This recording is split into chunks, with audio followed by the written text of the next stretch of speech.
Hi everyone, Darren Hunter here, and this is the Outsource PM podcast show with, of course, the one and only Michael Sanz, our virtual assistant expert. Now, Michael, I'm really excited about this, and you were too. We're going to talk about the 9 keys to effective delegation. You can't have a conversation on effective productivity and effective task and time management without having that D word in their delegation.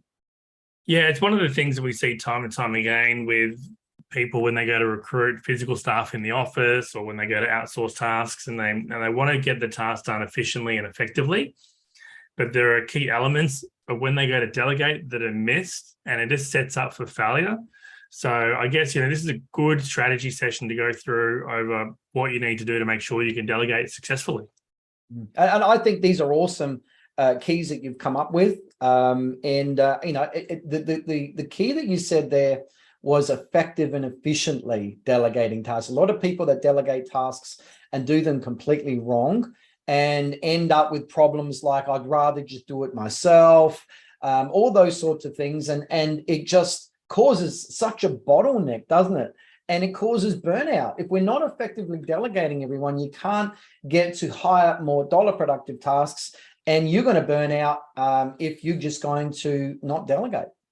It's also too like some managers, department managers, how they explain things. The other person doesn't understand or doesn't resonate with them. They haven't been clear enough, and it could just be like the leadership style, or they don't know how to delegate. But time and time again, I say, hey, Darren, I need you to write the email up to such and such and ask them for booking something in. And you're like, okay, great. What am I asking for? When do you need this by? What's the outcome of this? All these details are missed. And you got to be so switched on. You got to be so clear with how you want it done. Because if you want it done better than how you do it, or worst case, the same as how you do it, be clear, right? Yeah. Like let the other person know. So yeah, we've got a few keys here to go through. So in the reality, with the people that we're talking to in property management offices, who are the typical people that can delegate and to who? Well, you've got either the managers that are wanting team members to do certain tasks, either their tasks or taking on new tasks. And then you've also got team members, Darren, that are showing other team members how they do the tasks that they are now going to be doing. Right. So it's really important that every team member knows how to delegate a task effectively, as well as everyone running the department who are assigning tasks to team members. It's got to be uniformed and everyone needs to know how to do it.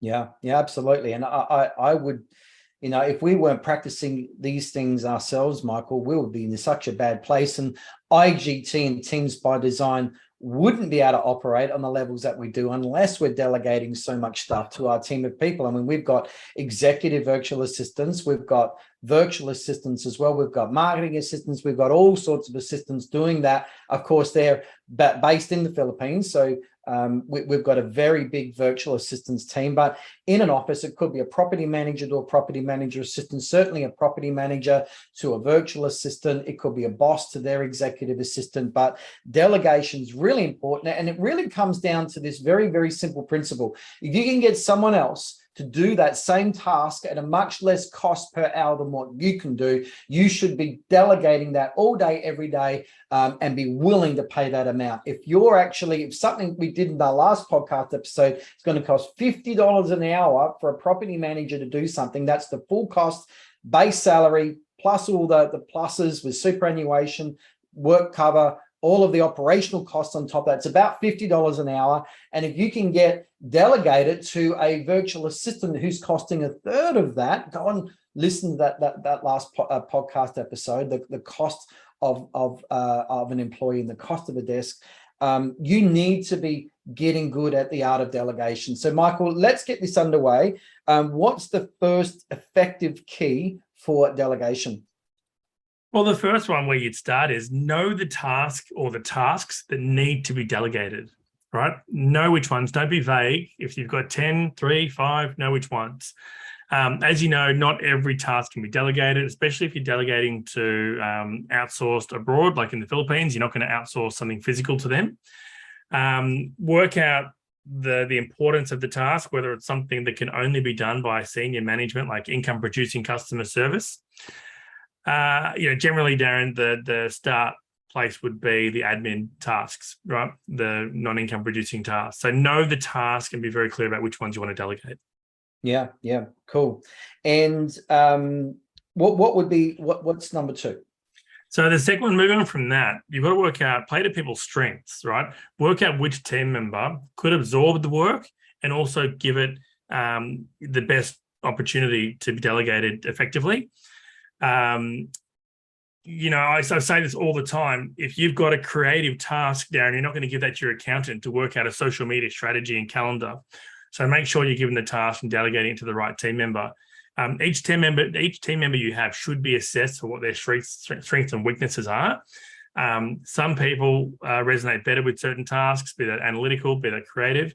So work out which team member is going to pick up the task more effectively and efficiently. Some tasks require phone skills and some are just admin. So, so Darren, as an example with us, we work out who are best at numbers, who's best at attention to detail and general admin work. Right? And that's how we pick who's going to do what tasks. Absolutely. I think we had a situation recently where, Michael, we needed someone to be picking up the phone and promoting our conference and selling tickets. And so we found a person skilled for that. But we wouldn't want to give that job to our executive assistant because they would find that task quite daunting and confronting and might scare them off. Yeah, it's also finding the right personality type. We can push people so far, but when you play to people's strengths, you might have 10 tasks and you got someone on your team and they excel at 4 of them.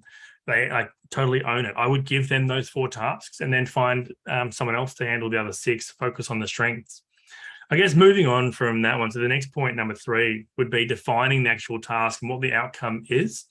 A lot of people, when they hand a task over, they don't let the person know, what does this task mean? Like, what's the overall objective and outcome that this task is going to achieve once it's completed? So each task needs to have a clearly defined outcome, including how long your expectation is to do that task. Might take you an hour to do a task, Darren. Someone who's doing it for the first time, maybe an hour and 15, an hour and a half. But the expectation on that task is that they complete it within this time frame.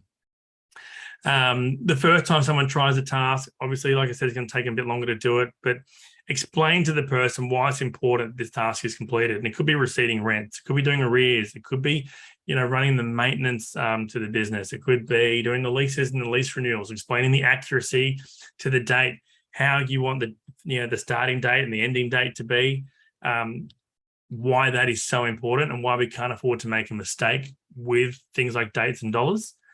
But once you've got that clearly defined and you've given it to someone that understands that type of task, you're setting yourself up for success. When you look at that next stage, right? So can I just jump in here, Michael? That clearly defining tasks, I found Loom, that's LOOM, is so good to very quickly delegate complex tasks with total clarity. I haven't come across a better tool than that. Yeah, Loom is excellent. And what we get our team to do, when the clients send us their Loom video or Zoom video, we now get our team members who have to complete a course on process workflow mapping. So if you give a video to the team member, they then have to put that onto an actual document of a workflow process so that if somebody else needs to step in and help or take over, that it's clearly, methodically put down on paper, something that's transferable, right? The other thing there, number 4, it's really important to provide all the resources. So if they need to be given access, logins to certain software, email, you've got to provide that to them. Don't be afraid to give specific training, even if the person has done the role previously. Make sure that they are on the same page that you are. You've got to give them every opportunity to succeed in the task. Don't set them up for failure. Right? Give them every resource they need to do the job. The 5th one from that, like moving on from there, is making sure you've got clear lines of communication. Now, Darren, we see this in offices where like a manager would give someone a task and say, hey, I need you to do this. And then there's silence. They just they can see the person in the other room or they got them on a Zoom and they they get on with their job, right? They get on with their day-to-day, they push on with what they're doing. And, when someone has a question, they'll say, look, I can't help you right now. I'll get back to you later on. You got to make sure that if you're giving someone a task, let them know that, hey, if you need me and I'm in a meeting, I want you to start doing this other task. Or I want you to move on from where you're stuck and start doing something else, so the team member doesn't sit there idle. Yeah. But if you can make sure that you can give the person the opportunity to communicate, respond back quickly, respond back with detail, and like what you do, Darren, sometimes is you do a video message or a voice message or a Loom message, which should be more powerful than just a couple of words. Make it easy for someone to ask you questions. I avoid giving typed instructions as often as I can, because I can, for my own time management, I can give very, very clear instructions very quickly with Loom, because with a video recording, I can show it. Obviously, a Loom video recording records what you see, records what you say. And so I can very quickly bang that out. Loom very quickly loads it to the internet, gives me a link within seconds, and I can then drop that into my Google Tasks and assign that. I just also want to say, aside from that, it's developing the trust between you and your virtual assistant. You need to have a good, clear trust between you. It takes time, friendship there, that they can trust you and you can trust them, which means you can then say to them, hey, it's really important. If you don't understand something, you cannot take the next step. You must let me know. It's not, I know it's, and people need to understand cultural, the culture within the Philippines is that people are professional, they're polite to their own detriment.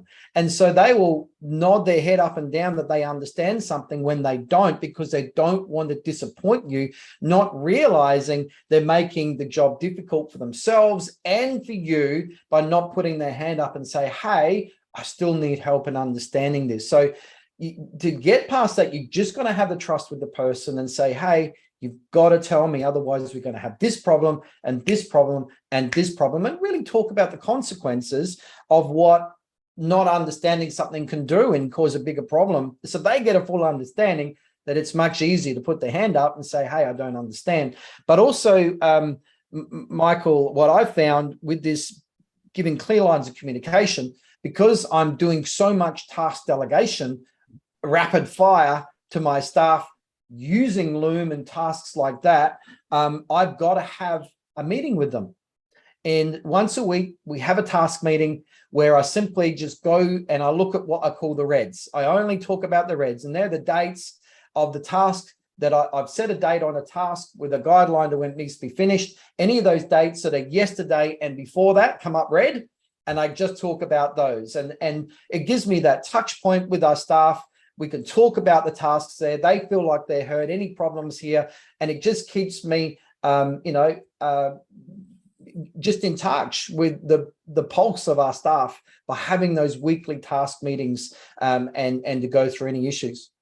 Yeah, I mean, it's important to have those catch-ups. And like we advise our clients that every day they should be doing a video catch-up with their team member, 3 minutes, 4 minutes, whatever, just to kind of touch base and make sure you've got that visibility there. I guess, and probably moving on to the next point, number 6 is you got to allow for failure. Like you have to allow for someone to make reasonable mistakes. I find in an office, Darren, like let's say, back when I had the office there, someone would make a mistake and I would be like doing my work and I'd be like, oh, okay, don't worry. I'll help you in a minute, or I'll come back to you. Let me finish doing what I'm doing. And you go and help them and then you move on.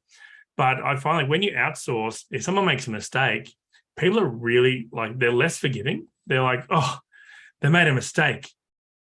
You got to allow the same level of forgiveness that you would someone in your office, right? People are going to make mistakes. And when we did a poll in our IGT in a circle a while ago, what are the most common mistakes that a property manager in your office will make? It's like they don't return phone calls, or their attention to detail when entering in tenancy details, or they've made a mistake when entering an invoice number, or, all these really, really common, super common mistakes that humans make.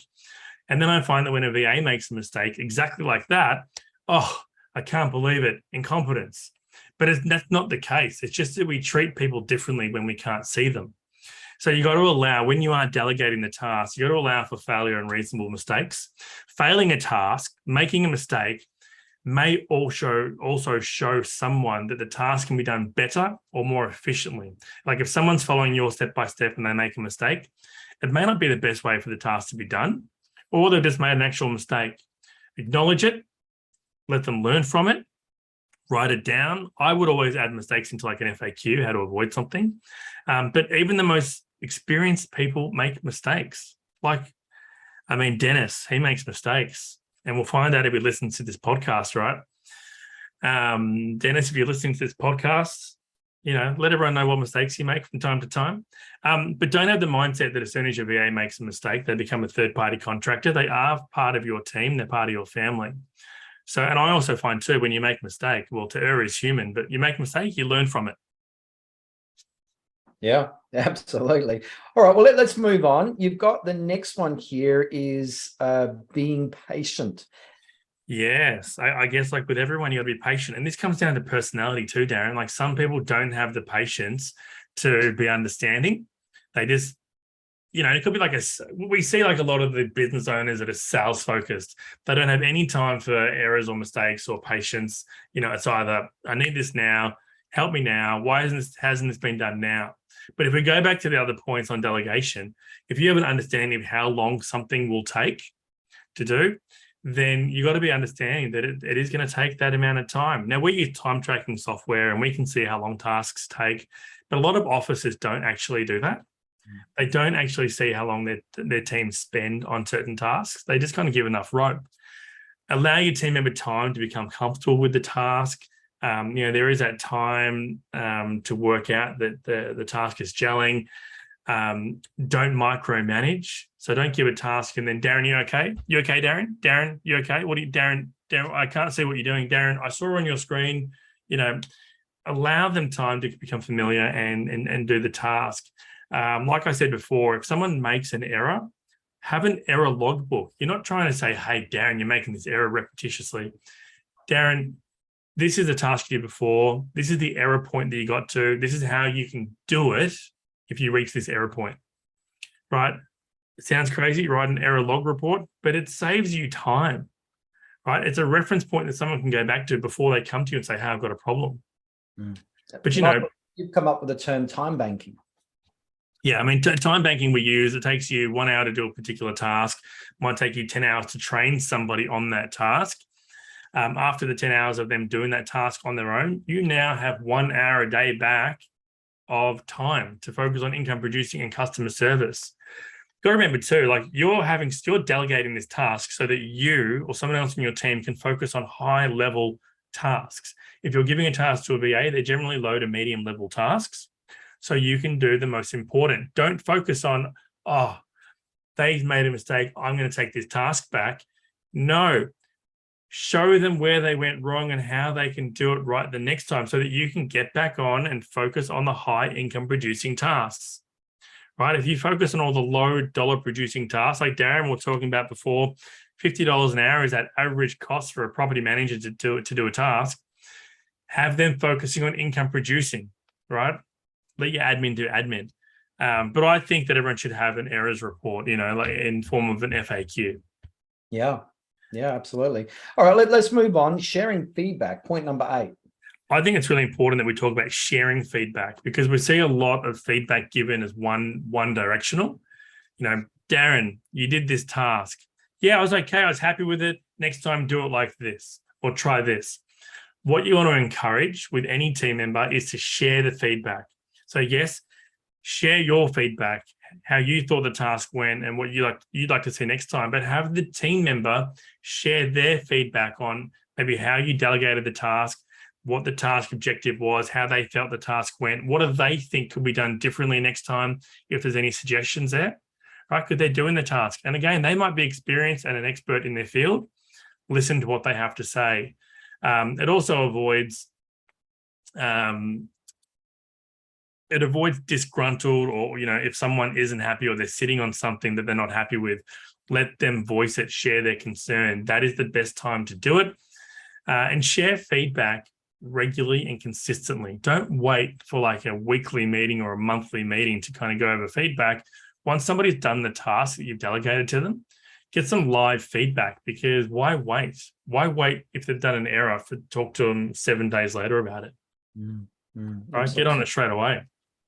All right. Well, number 9, you're going to love them. Love makes the world go round. And it's certainly when it comes to delegation, it's the oil on the cogs.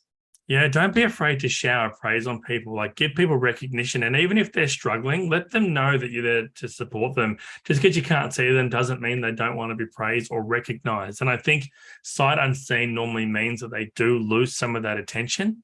So make sure, even if you need a diarizer in your diary to shower praise on someone, put it in there. Diarize those special love times, Darren. Now, I've got some simple do's and don'ts, right?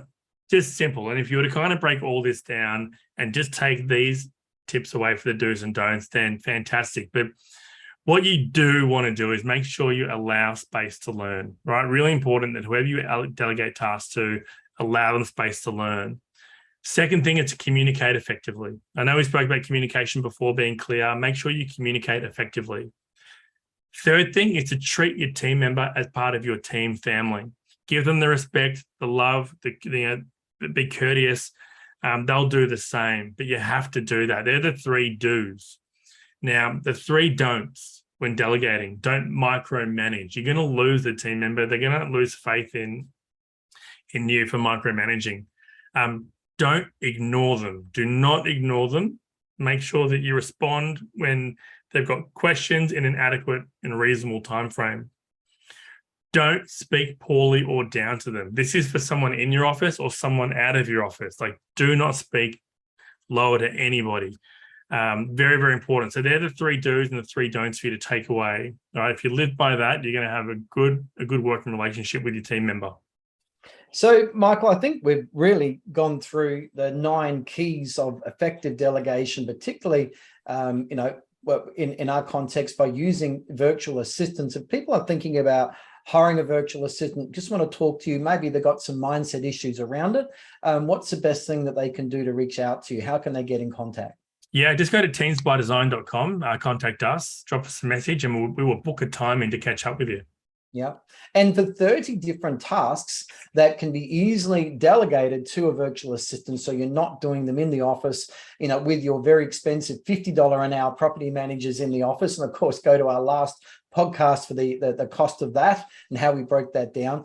Just go to teamsbydesign.tasks.com. That's teamsbydesign.tasks.com for that list of 30 tasks. So, Michael, another really good podcast to add to our collection. Fantastic. Yeah, these have been good ones. So I hope everyone gets a lot out of them, and we're definitely loving sharing the content. Cool. All right, everyone, take care, and we'll see you in the next episode. Bye.